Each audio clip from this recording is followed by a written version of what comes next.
you determine, like, where do you even start? Well, first is self-awareness, really looking at yourself and acknowledging, yes, I am the problem.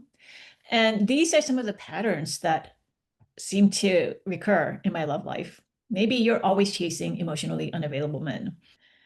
Then instead of saying it's the men who's the problem, acknowledge there are actually men who are emotionally available. And, those men that you said were too nice and bland that you rejected, Yes. they probably would have been better partners, but you just weren't willing to see them that way. Why? And so it's really, first acknowledging that piece. Once you can name it, some people can just turn things around. It might be just a matter of considering the opposite. So, if you, for example, have the fear that all men are bad, that they're all going to cheat on you and lie to you, then maybe it's just a matter of repeating to yourself over and over that no, there are good men out there and they are available to me.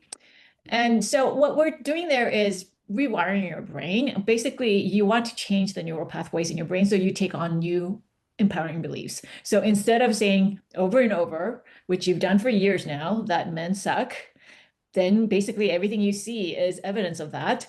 Instead, you're going to say there are lots of different kinds of men, and there are some really wonderful men who are available.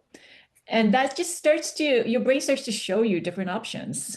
So that's one big part of it. Changing your mindset using these simple exercises. But then also something like hypnotherapy can help. If you have really deeply embedded beliefs, oftentimes you don't even know you have them. It's like, asking fish to describe water. You're too close to it.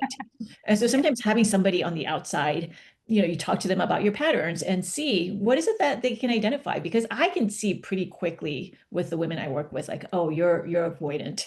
You're Mhm. afraid to open yourself up because you were hurt when you were a kid.